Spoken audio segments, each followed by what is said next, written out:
Matthieu, chapitre 15. Alors des pharisiens et des spécialistes de la loi vinrent de Jérusalem trouver Jésus et dirent: Pourquoi tes disciples transgressent-ils la tradition des anciens? En effet, ils ne se lavent pas les mains quand ils prennent leur repas. Il leur répondit: Et vous? Pourquoi transgressez-vous le commandement de Dieu au profit de votre tradition? En effet, Dieu a dit: Honore ton père et ta mère, et celui qui maudira son père ou sa mère sera puni de mort. Mais d'après vous, celui qui dira à son père ou à sa mère: Ce dont j'aurais pu t'assister est une offrande à Dieu, n'est pas tenu d'honorer son père ou sa mère. Vous annulez ainsi la parole de Dieu au profit de votre tradition. Hypocrite! Ésaïe a bien prophétisé sur vous, quand il a dit: Ce peuple prétend s'approcher de moi et m'honore des lèvres, mais son cœur est éloigné de moi. C'est faussement qu'il m'honore en donnant des enseignements qui sont des commandements humains. Jésus appela la foule à lui et dit: Écoutez-moi et comprenez bien. Ce n'est pas ce qui entre dans la bouche qui rend l'homme impur, mais ce qui sort de la bouche. Voilà ce qui rend l'homme impur. Alors ses disciples s'approchèrent et lui dirent: Sais-tu que les pharisiens ont été scandalisés d'entendre ces paroles? Il répondit: Toute plante que n'a pas plantée mon Père céleste sera déracinée. Laissez-les. Ce sont des aveugles qui conduisent des aveugles. Si un aveugle conduit un aveugle, ils tomberont tous les deux dans un fossé. Pierre prit la parole et lui dit: Explique-nous cette parabole. Jésus dit: Vous aussi, vous êtes encore sans intelligence? Ne comprenez-vous pas encore que tout ce qui entre dans la bouche va dans le ventre, puis est évacué dans les toilettes? Mais ce qui sort de la bouche vient du cœur, et c'est ce qui rend l'homme impur.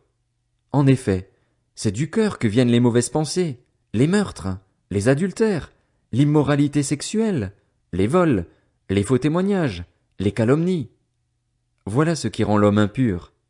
Mais manger sans s'être lavé les mains, cela ne rend pas l'homme impur.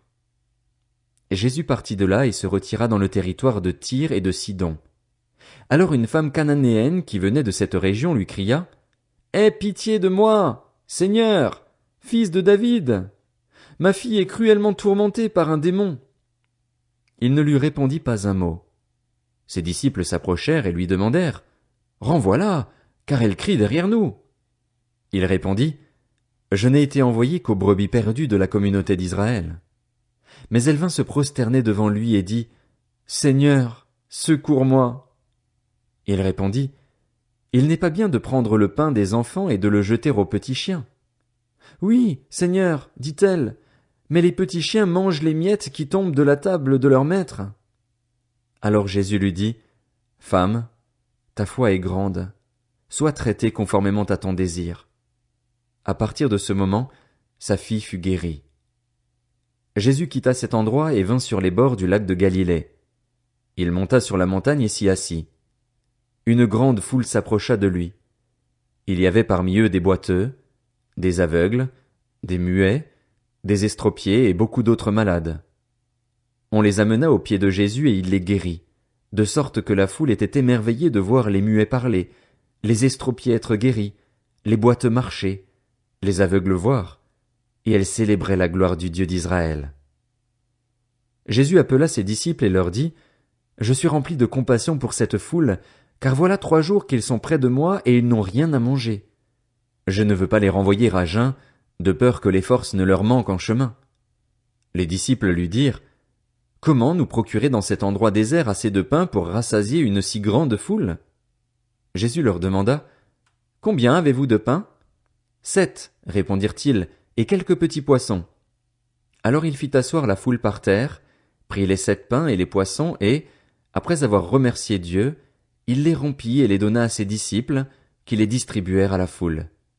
Tous mangèrent et furent rassasiés, et l'on emporta 7 corbeilles pleines des morceaux qui restaient. Ceux qui avaient mangé étaient 4000 hommes, sans compter les femmes et les enfants. Ensuite, il renvoya la foule, monta dans la barque et se rendit dans la région de Magdala.